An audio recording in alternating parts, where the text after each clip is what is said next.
Good afternoon. First, I would like to acknowledge that we are on the traditional, ancestral, unceded territory of the Musqueam, Squamish and Tsleil-Waututh First Nations. Au nom de la FECB, j'aimerais reconnaître que nous nous trouvons sur les territoires traditionnels, ancestrales et non cédés des nations Squamish, Musqueam et Tsleil-Waututh. Bienvenue à notre webinar cet après-midi. Welcome to our webinar called Living Inquiry, Stories from the Field. That means that it's storytelling time. So first of all, I'm going to introduce you, all the people that are here around the table. First of all, my name is Lucy Ferrari, and I'm an assistant director at the Professional and Social Issues at the BCTF. Then here at the table, we have Lily Kaman, who is a teacher in Surrey, and she also has been a teacher inquiry facilitator for the year. It was your first year. Wonderful. Then we have Amanda Wardrop. Welcome, Amanda. Thank you. And she is a teacher in Vancouver, and she has been a teacher inquiry facilitator for 4 years. Then we have Henry Lee. Hi, Henry. Hi, nice to see you. Thank you. And Henry is a teacher in Burnaby. Yes. And you have been a facilitator for teacher inquiry for 6 years. Henry is just finishing the second term. Yes. Bravo, and thank you so much. Merci. And then we have Jane Turner, who, believe it or not, she's been teaching 40 years social studies. Yes. Really? Yes. Inspiring for every one of us. Yes, and she has been coordinating the teacher inquiry program here at the BCTF. Thank you, Jane. So I don't want to forget to mention that behind the cameras, to make this event possible, we have two wonderful technicians. We have Margaret and Leslie. So the program today, we're going to answer your questions. So if we want to answer your questions, you need to ask questions, and you can start that right now. You can type your questions, and then we will answer them and answer as many as possible. Then we are going to have stories told by our guest educators. We are going also to have the honor to be the first to see the videos of interviews of teachers all around the province who gave their testimonials about teacher inquiry in action. And to start this session, we have a keynote speaker, and our keynote speaker is Amanda Wardrop, who is going to start right now and agreed on starting this session. Thank you, Amanda. Thank you. Please. For me, I really wanted to start with the question of what does inquiry invite? And I really see it inviting three incredibly valuable things. One is passion. It invites passion. It invites connection and collaboration. And the third thing that it invites is longevity. So to speak about the passion that inquiry invites is that it opens up our curiosity. We usually begin with one question when we're working in inquiry, and then we find that as we dig in and get our hands dirty, there are 1,000 other questions that excite us, that our brains are excited to play with, and that are buried within that material. And so that connects us to our passion about what are we interested in, what is making us feel itchy in our practice, and that allows us to touch that place of passion.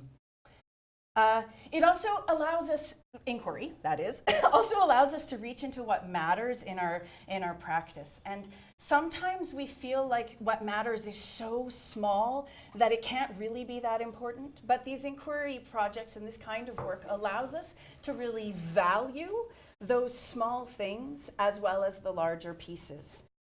It also allows us to be vulnerable. And when we are able to work from a place of vulnerability and curiosity, that touches who we are and why we do what we do. When we're committed to an inquiry process, to an inquiry question or that kind of work, it can often be transformational. It can transform the way that we interact with our students. It can transform the way that we interact with our colleagues. It can transform the way that we think and the perspectives that we can take. It opens up a whole variety of possibility for us there. I had the great honor to work with a group of teachers who were considering trauma-informed practice, and one of them told me how very much this work was able to change her practice.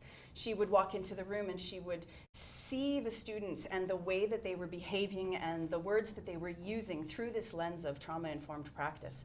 And for her, that was a revelation. That was something that she'd never had the opportunity to do before, nor the understanding or the time to really investigate. And for her, that was an incredibly valuable lesson that she took from being able to do this kind of work.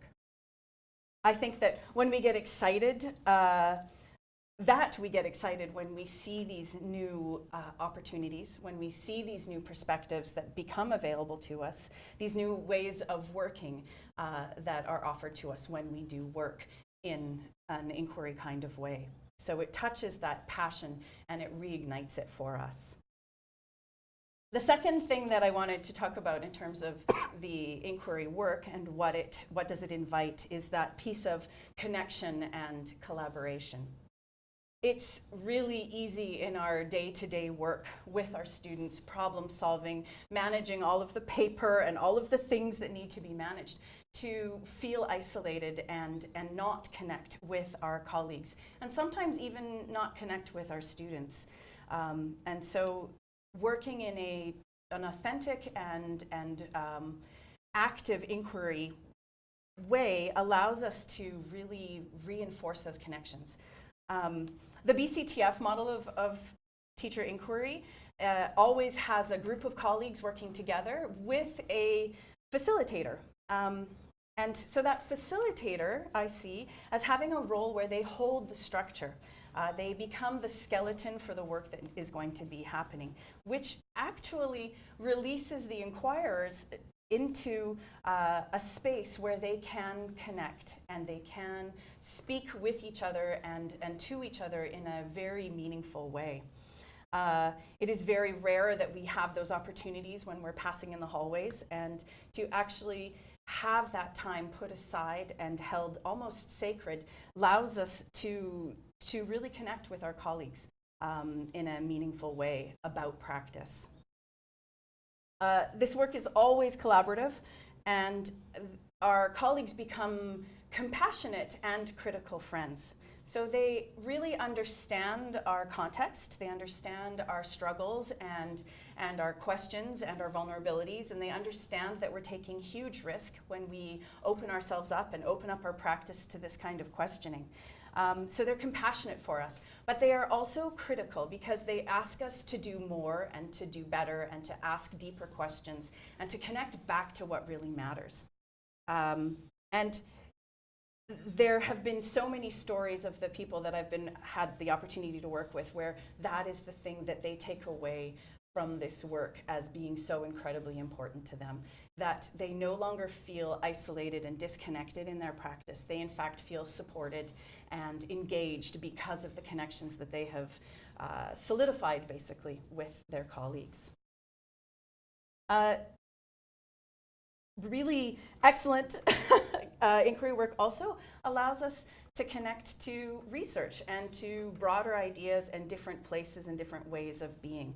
And so it creates these connections between us and our students as we change our practice, as we look at it, as we investigate it. It changes our relationships with our colleagues because we are working together to help each other out, to support each other, and to push each other's thinking. And it also connects us to that research piece, which can be really important, and it can be really hard to get to.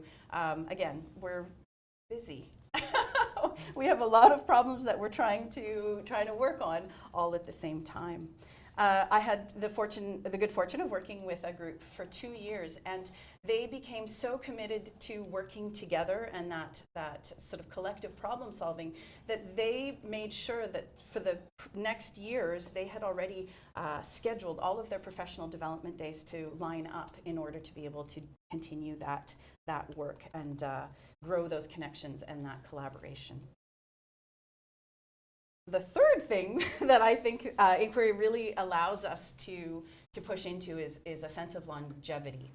Ours is a demanding profession, and there are many obstacles to longevity in it. And I really feel that this work allows us to create some bypasses to those obstacles and actually even removes some of them entirely. This work values our professionalism. It says, you know what you need to learn, you know what you're curious about, you know what's going well and what's not going well. And so it really values the sense of us knowing what we're trying to do and why we're doing it and how it matters in the world and in our classrooms and in our schools and in our communities. I believe that this work also really encourages agency and autonomy. When we continually investigate our practices, it lends itself to creating really powerful professionals who have a deep understanding of their practice and of the challenges and of the great gifts that come from that work that we do.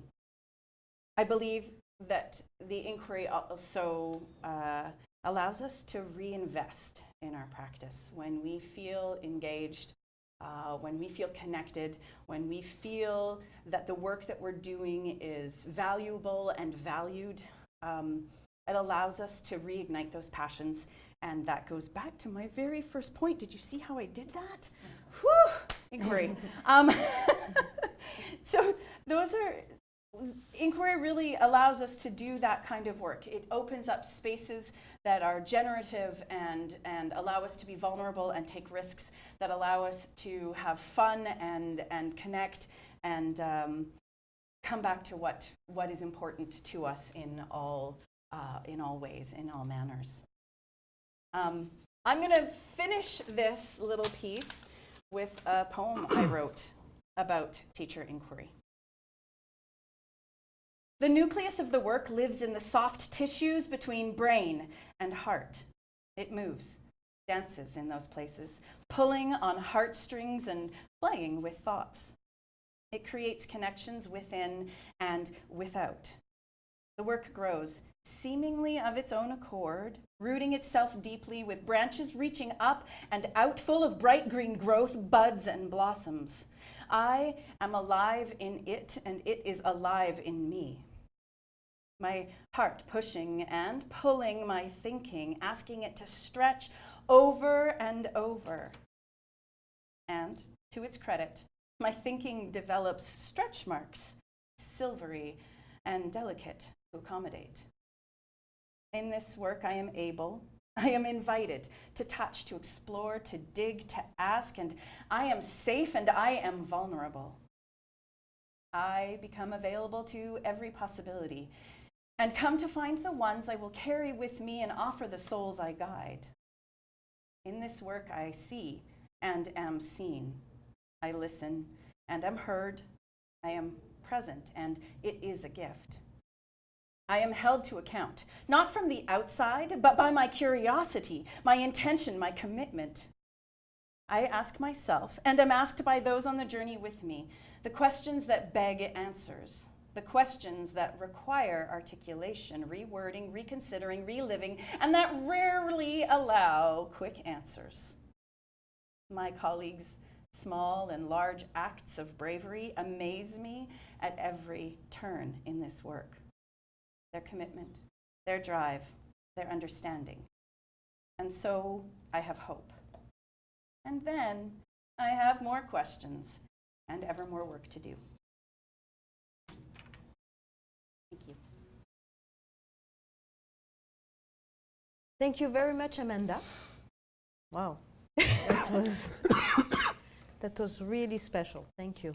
And it's time for our first video. the video about what is inquiry. What inquiry is for me is the systematic investigation of aspects of your own teaching practice about which you have some concern and about which you never seem to have the time to investigate. I think inquiry is really the thinking process and the working process, and it's that discovery and making connections between what you're doing in your classroom, what you're reading about, and the content of your conversations that you're having with other colleagues. C'est un processus où on amène les enseignants sur un chemin où ils apprennent en posant une question qui leur touche personnellement dans leur enseignement. I like to call it teacher learning for student learning because teachers investigate a topic and generally apply the knowledge, the outcomes, to their practice in the classroom. So teacher benefits, students benefit. I think it's a change in the fundamental nature of our relationships. And in inquiry, you truly are a community shoulder to shoulder. And it recognizes, I think, that as cultures, no one person has all the answers. Take a small step back from the everyday minutiae of our practice and have a bit of space to reflect upon the things that we do and the choices we make, as well as the bigger picture of schooling and our role in it.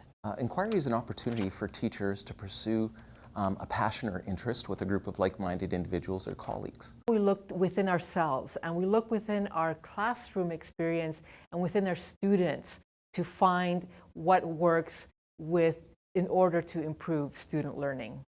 Inquiry is an opportunity to look into a professional question, to delve into it through a guided process. That is the power of being in an inquiry project, is we have time and we can intentionally focus on one of the wonderings that we've always had. What aspect of their practice would they like to take a closer look at, perhaps improve upon, perhaps make some discoveries about? Inquiry to me allows the classroom teacher to be the expert in developing their own practice.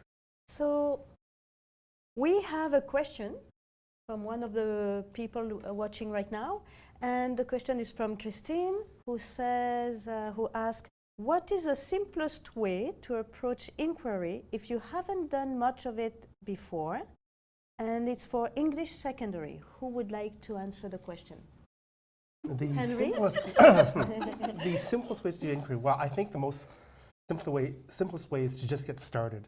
There isn't really a right or wrong way to start. I think the most important thing is to come up with a question. Mm-hmm. If you're interested in questioning your practices or whatever it is that you're looking at, about your own practice or about something you're doing at school, something to do with your course or whatever it is you're looking at, I think it all comes down to starting off with a question. If you have a question in mind, you're already starting, you're already doing your inquiry. And then, of course, we do have a process here, and we invite you to have a look at that through our website and or invite us in to facilitate, of course. But really, it's about giving yourself the permission to start somewhere, to inquire and to formulate that question, because out of that question, you will start to think about what is it you need. What if you identified a problem, what is it that you might need to solve that particular issue or whatnot. So I think it's a really good way to start thinking about, if I notice something about what I'm doing in my practice, how might I approach that? By formulating a question to address that. So that would be how I would answer that. I would also suggest that it's really important to understand if we're talking about inquiry for the teacher in terms of inquiry into the practice, or if we're talking about doing inquiry with our students. Absolutely. Because those two are similar but not exactly the same. And it sounds to me like that question is somewhat more about how do we do inquiry with our students as opposed to how do we do an inquiry on our own practice. And we do have a new workshop that just came up because of that too. So have a chance to do look that up, because we do have a workshop for engaging students with inquiry. Wonderful. So maybe the next step would be to watch the second video that will be about what are the benefits of inquiry for teachers. One of the benefits of inquiry is the benefit for teachers in that step back to feel like they're more competent because they can celebrate the things that they're doing and the knowledge that they have. It allows us to really remember why we're doing what we're doing and what matters, what's important, what can we take from it that's of value to us. C'est important de modeler qu'on est en apprentissage, nous autres aussi. Fait que moi, en me mettant dans de cette perspective-là, bien, ça me permet de montrer aux élèves que moi aussi, je suis en mode d'apprentissage. Et je pense que c'est important de modeler ça pour nos élèves pour pas qu'ils pensent qu'on est juste des super-héros. An inquiry project gives you the opportunity to really think, okay, what am I doing? What's working? What would I like to change? What do I want to know about a topic? And to do that with others is enormously powerful for teachers. Makes them excited about their work again. And that's what's great for teacher learning and student learning. It also gives them the sense that they are part of a bigger picture and their inquiry can influence governances in a way that we could never as teachers have access to before. But where we really want to see change take place in a teacher's practice, it's going to take place right there in their classroom. One of the most exciting things about this is teachers, as I said, they're pursuing their passion.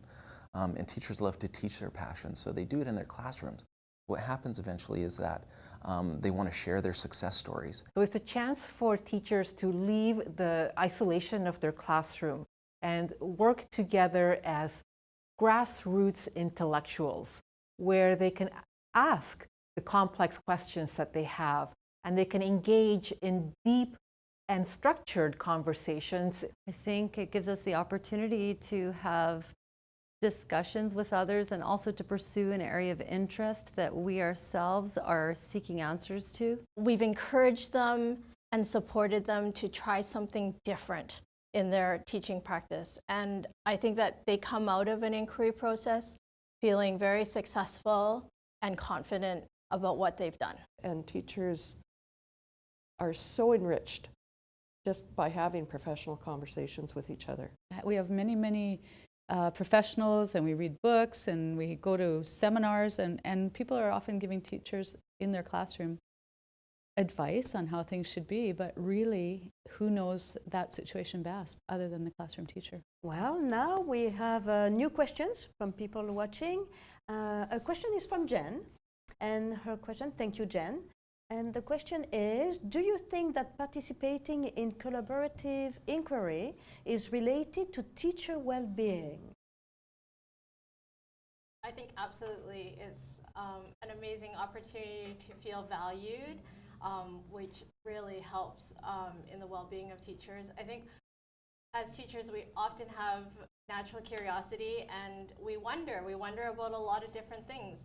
And being a part of an inquiry project helps us present our wonderings and our questions, and in a really safe environment, like Amanda mentioned earlier. And we feel vulnerable. Sometimes we don't know if anybody else has the same questions as we do. And when we are able to present them, we suddenly feel a sense of freedom, and I think that contributes so much to our well-being as teachers, because we're able to explore and bounce ideas off of each other. And then I think that is just the most valuable part of being in the inquiry process, is to be able to share ideas and, oh, we're not alone, and somebody else had the same question as I did, and now I can think about, well, how can I change that, and what kind of things can I try in my classroom, and have a group of teachers saying, yes, I would love to see what would happen if you tried that with your students.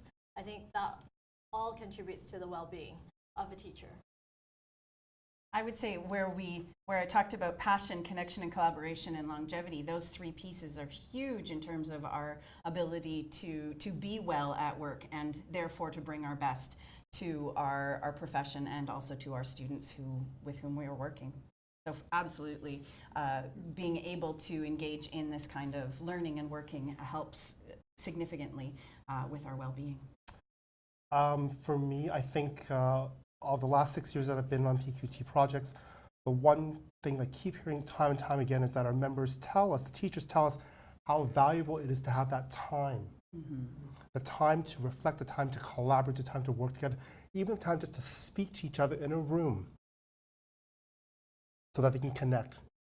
I've heard where I'm the only teacher librarian, I'm the only French teacher. It's just nice to be able to collaborate and connect with other people in the district and whatnot to share that time because they don't have it elsewhere. So yes, absolutely. I think it's very important to teachers' health and well-being. Just that isolation sometimes is so hard because we sometimes teach in our four walls and we're isolated. So we have to find ways to connect with our fellow teachers, with our colleagues. So definitely. And for me, for teachers, I think it's a recognition that their union cares about them because this is paid for out of the BCTF union dues. So when we see our paycheck and going, what's this for? It comes back to teachers in the form of that release time to allow them to talk to one another. And that tells them that their union values their professional learning. And that's a very important thing to know. Yes, thank you so much for answering this question. And please, viewers and people who are watching right now, ask any question you want, and we'll try to answer them as we did so far. The next question is, I'm looking, it was Nicole. Yeah, thank you, Nicole. Can we look forward to some articles, case studies about professional inquiry in future editions of the BCTF Teacher News magazine? If they write it, we'll print it. And over the decade that Teacher Inquiry has been going on, there have been several articles written in Teacher, and all teachers need to do is go onto the BCTF website, www.bctf.ca, and click on Publications under Teacher and Teacher Inquiry, and the past articles are there. Or you can go to the Professional Development bar on the left-hand side and click on that, and it'll take you to a puzzle piece that's called Teacher PQT, Program for Quality Teaching, Teacher Inquiry, and some articles are referenced there too. So past, present, future, absolutely. Thank you so much, Jane. Now, I think it's time for the third video that is about the highlights, some success stories about inquiry for teachers. What happened was just so magical. Through the dialogue, the kindergarten teachers talking about the difficulty of having their children focus, and the secondary teachers being able to relate that with their teenagers who also had an inability to focus. You saw this cross connection of minds, this meeting of the minds around, okay, how come we've got the same problem, like how do we work on it together? As a collective, they looked at all of the pieces that could possibly be considered in terms of assessment. And so one person worked with parents, one person worked with the ministry documents, and so when we came to the end and we presented out to the community and to the trustees, these teachers basically told a story from beginning to end that represented an argument for changing the nature of assessment in their district, and it was incredibly powerful. There were a number of teachers in that group who were at the end of their rope regarding their own mental wellness. And I think a couple of them were seriously contemplating leaving the profession or taking a leave. And at the end of that year, through the journey that we had all walked together, there was a new sense of hope. They were wondering if intentionally teaching about empathy would have an impact on how their students were, whether their students would become more empathetic inside the classroom and also on the playground. And after the process of being on the inquiry journey, they found that it really did have an impact on their students when they talked about empathy and what empathy looked like. And it was actually a student-driven inquiry project as well. So the teachers were doing an inquiry project, but the students were also doing an inquiry project at the same time. Wonderful stories, success stories. It was amazing to hear that. And now we have two more questions. One question is, do you have any thoughts on talking to parents about the inquiry process and how to spread word about how important this work is so that it's as valued as possible by as many stakeholders as possible? I believe it's important to bring in with the parent to invite the parents so that they're aware that if their teachers are also engaged in inquiry-based learning amongst themselves and they're interested in discovering their own practices, that this could also translate with students, and especially with the new curriculum that's coming down the pipeline. A lot of it's inquiry-based, project-based learning. I believe that it's very important that we communicate our work to the parents, and if the teachers are engaged in inquiry and they're learning the process about inquiry, then it will also translate to students and student inquiry, much like we had talked about earlier in our workshop. That's the first part, is that the teachers themselves have to internalize what inquiry means for them before they can even work with students. But definitely the parent piece is a big component to that, so they understand that, oh, things are shifting. It's not the same. It's not about the testing and whatnot. It's about the process. And I think it's really about honoring that process-driven for inquiry. Mm-hmm. And when we do inquiry projects with the BCTF model, there is always an opportunity to share our work, to share our journey, to share our stories at the end of it. And that's a perfect opportunity to really invite as many people in to see that work as possible. Once they see the work and they engage with the teachers who've been doing the work, it's impossible not to be positively infected by it, to not see the value of it, to not see how important it is and what it gives us as individual teachers, as a group of teachers, but also as the students who benefit from that time and place that's been held onto for that kind of work. And the model that we use for teacher inquiry was deliberately planned to be a joint model between the district and the local union and the BC Teachers Federation.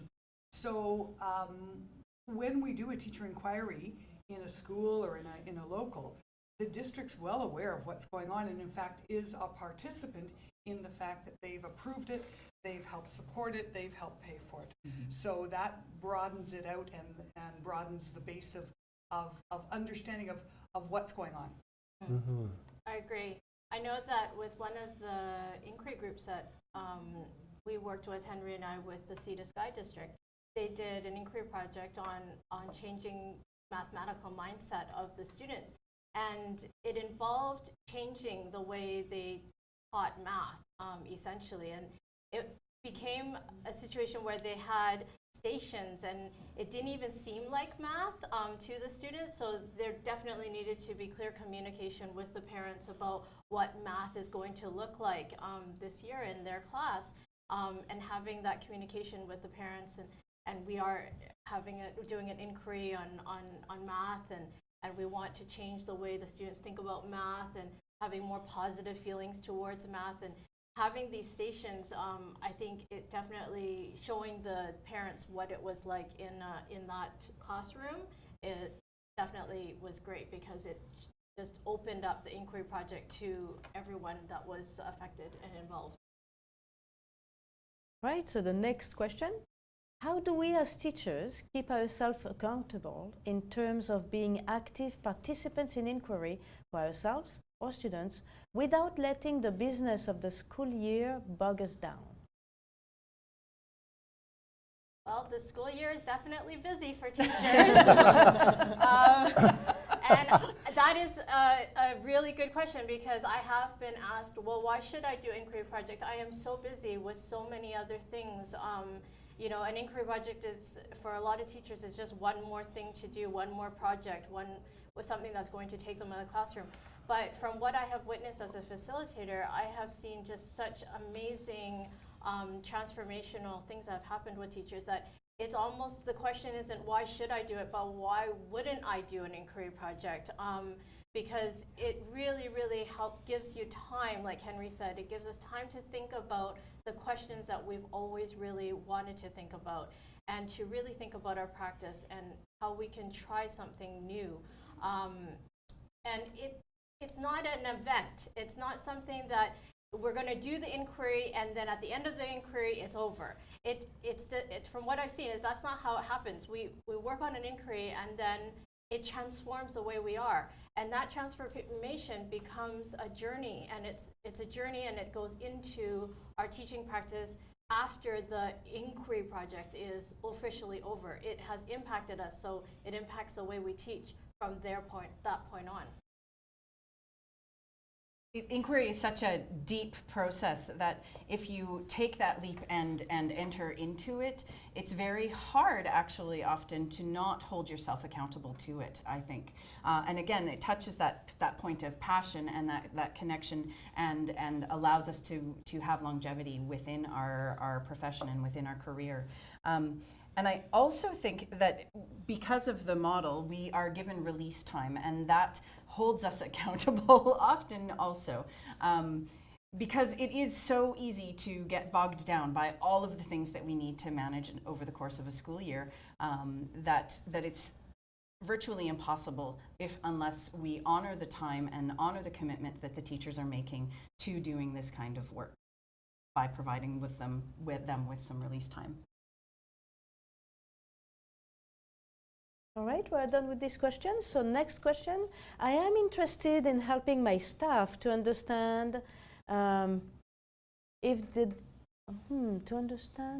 am interested in helping myself to understand the difference between teacher professional inquiry versus inquiry-based learning for students. What would help differentiate? The critical difference is again, the process, because if you're looking at the first part of the question, which is really about the process of inquiry that you're using as a teacher, and you're lensing, and you're inquiring about your professional practices, and you're lensing, you're thinking about, is what I'm doing, or the questions I have about my practice, that's really internal to you. How that changes and transforms you will have direct implications to your students in your classroom. Second part of the question is focusing about how you do student inquiry, and that's a different process altogether, because in that case, you're modeling students to be open, to have an inquiry disposition, to question, to pose questions, versus giving them the answer. Those are two sort of separate things, related but separate. The first thing is you as a teacher learning the process of inquiry, understand that disposition, internal disposition to question, to reflect, to think about your practices in your situation. Second one is about how do you help your students and nurture and develop those particular thinking skills with them. So it's a two-pronged sort of question I see. And I think, excuse me, most teachers who engage in inquiry bring to the inquiry a whole array of skills. So we know how to process through academic research and reading. We know how to separate out things that really are extraneous to where we want to go. We know how to open ourselves up to a conversation, and be open to critical friends and deeper learning. Whereas with students, you actually have to teach all of those skills. So part of the student inquiry process is not just having them form their own question, but also teaching them how to bring and incorporate all the skills that we know they need to do. So it is more of a teaching as opposed to our own professional learning. They're completely connected. I would encourage every teacher who's going to teach their own students to do inquiry to engage in it first, because then you have that first-hand experiential knowledge. But it is more complicated with kids in a totally different way. Thank you very much for answering the question. Now we have another question that I'm not sure, I will ask it, and maybe you know about it. Is, does the BCTF inquiry model differ from the NOII or NOLL model? Do you know the answer to that question? I think it's talking, I do know the NOII, but I'm not sure which model they're using. Maybe someone else on the panel knows. I'm not sure if they're using the spiral of inquiry. Network of I think, yeah. Innovative. Yeah. I think they do use spirals. Okay. It is different. How specifically it's different, I'm not sure. Except to say that the BCTF model is facilitated. So it's really supported through the facilitators. So we work with teachers to teach them how to be facilitators of inquiry projects. And the other ones, I don't believe, I could be wrong, I don't believe they have that same kind of supported facilitation of inquiry projects. People come together, they talk to each other, but there's not an external facilitator helping them move through their own inquiry. believe that's one of the big differences, and it's a huge difference. Enormous. These people are very talented. They really know what they're doing. Thank you very much, Jane, for answering the question. At the moment, I don't see any other questions, so I would ask maybe one of you if you have a special or specific story to share with the audience now.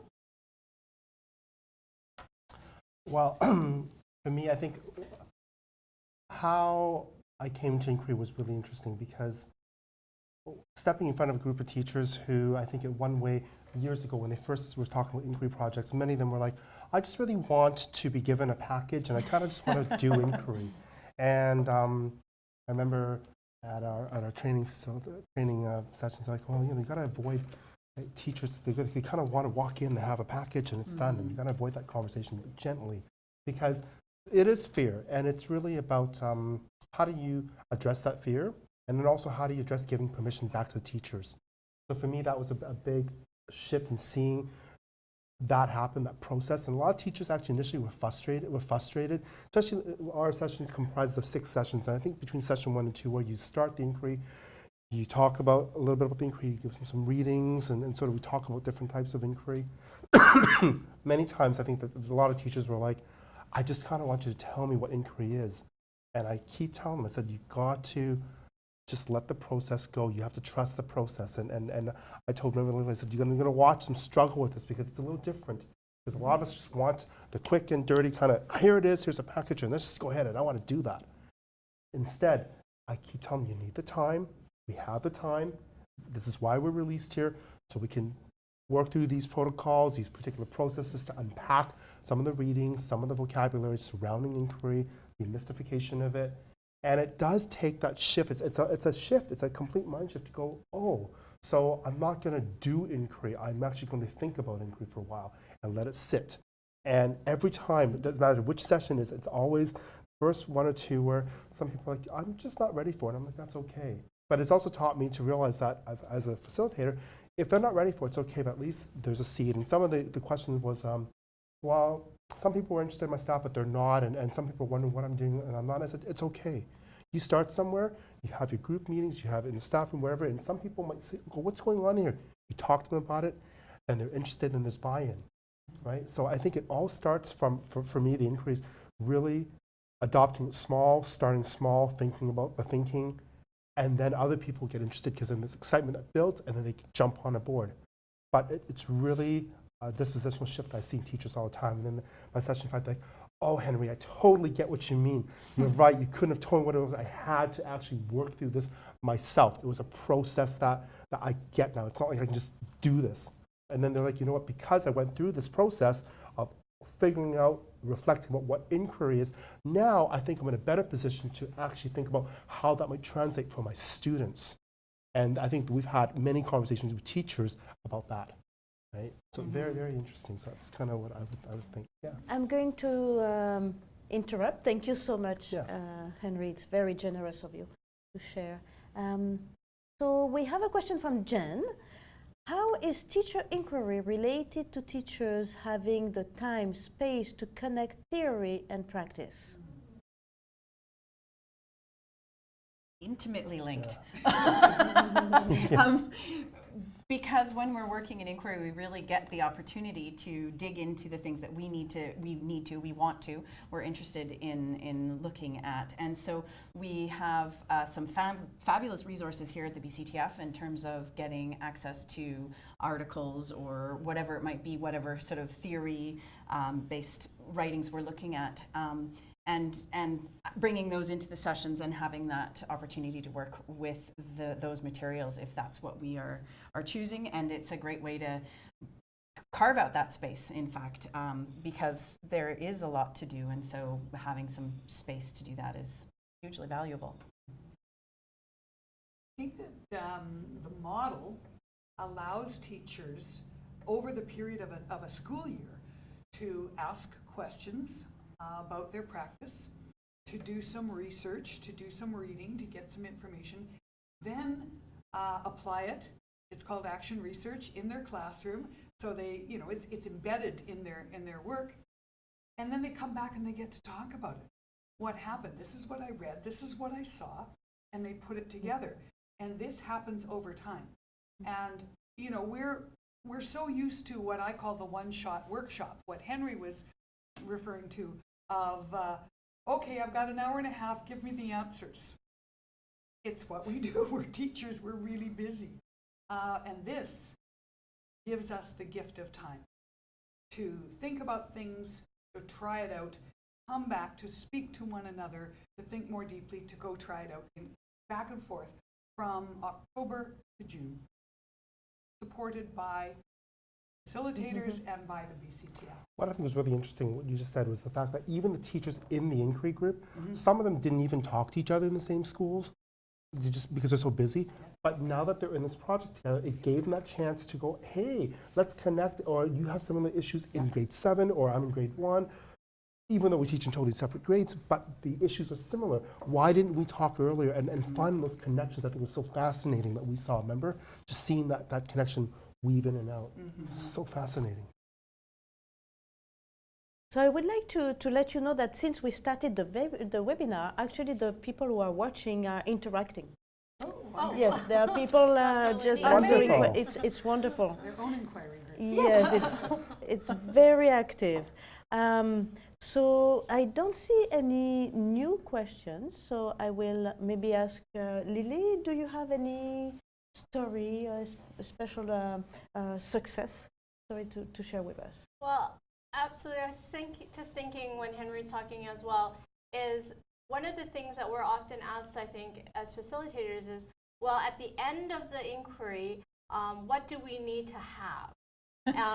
Is there a product that we need to show, or is there a presentation, and what kind of presentation, what is the presentation going to look like? And a lot of times our inquiry groups are very nervous about the final product because they're thinking, oh, I really need to, I have this question and I need to collect data, and at the end I need to come up with some aha moment. And what we try to make sure, and right at the beginning, is to say this is not a project-based inquiry. We're not looking for an end product. At the end of this, you don't need to present anything that is this overwhelming project, but rather to take the time, again, like was mentioned by Jane, the gift of time to really sit with your thoughts and things you've been really wondering about. And it's amazing because I had one group and they said, well, we don't have any data.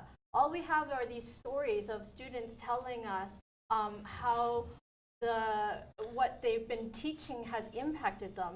And immediately I said to them, that's your data. Your data is the stories. The children are telling you that what you're teaching them is working, and it's actually having an effect on how they are in their homes and in their school.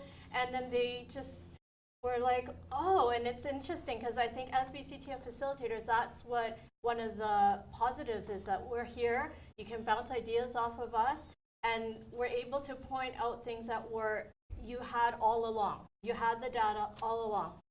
And they began to collect all the stories. And those stories from the children were really valuable. And I think what I saw is so much joy and confidence in the teachers because they realized that what they were doing was working. Thank you so much, Lily. And we have 2 more questions, actually. We have Stacy, who asks, well, she would like to hear some more examples of initial questions for inquiry.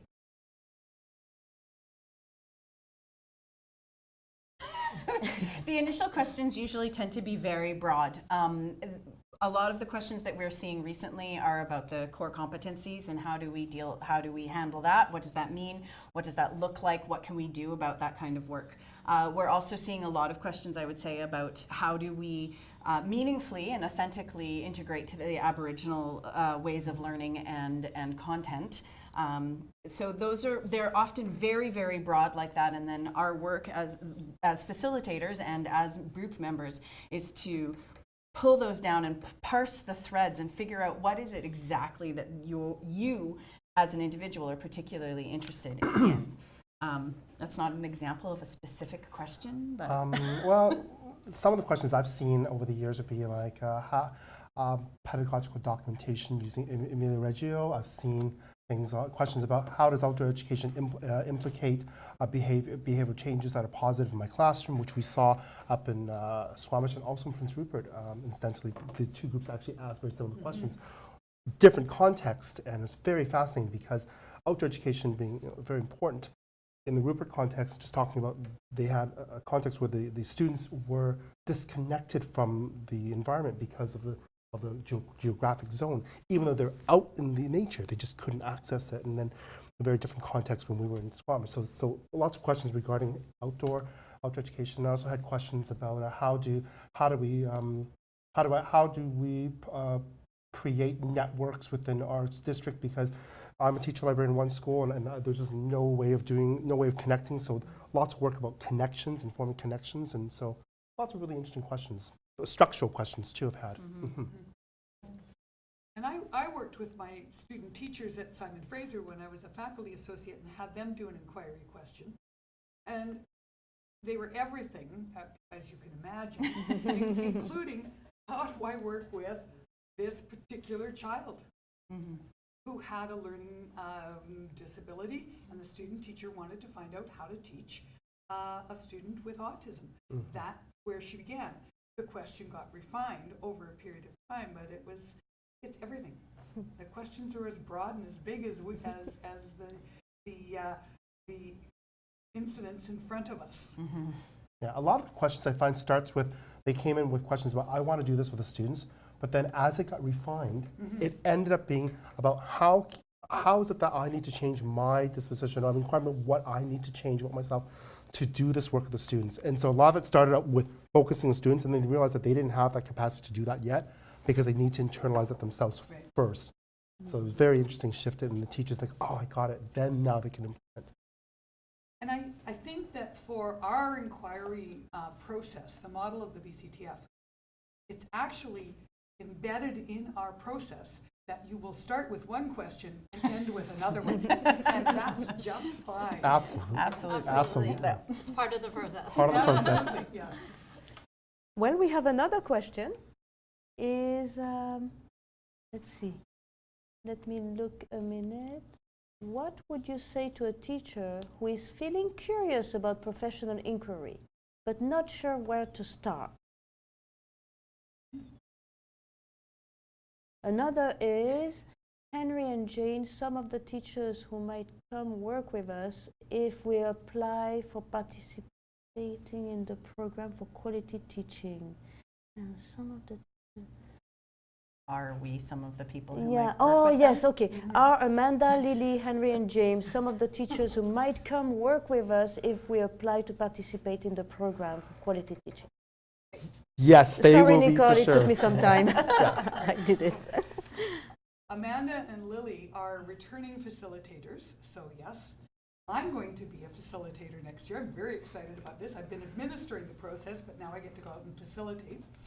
And Henry has to take a year off because BCTF policy is that you can spend 6 years on a committee or in a particular role, but then you have to step away and let somebody else have a turn. Thank you, Henry. Thank you. For letting me participate. So he's taking his time out, but we know that we can always call on. Yes, absolutely. And I think it's great because it was my first year as a facilitator and Henry's last year as a facilitator. He's been doing it for 6 years, as mentioned, and we were paired up together. So if you apply and your application gets accepted, you could possibly even have two of us. You will have two facilitators to bounce ideas off of and to guide you through the inquiry process. And to address the question of what do you do if you're curious but you don't really know, my piece of advice is find the colleague on staff who you trust and that you feel comfortable with, and get them to fill out the application process, the application form for the process. Again, as we said, the facilitator will come in and structure it for you, so you don't need to know all of that. And as long as you are excited about the process and committed to it, it's not so scary. Yeah, and also attend our introduction to inquiry workshops too, because those are at the conferences that we offer, right? So please come and visit. It is guided practice. They're the guides. You So too. And you too. it's hard to believe, but we arrive at the end of this first Well, webinar. one more So thing. Our services are available in French, en français. C'est tout en disponible. Donc, n'oubliez pas que c'est. Merci, on Henri. tous en français, si c'est possible, oui. oui, vous parlez tous les trois en Oui. français, en fait. Donc, En c'est vraiment French. quelle And chance. English. English and French. At your service. Well, for the closing note, we're very lucky to have Jane Turner, who is going to offer this.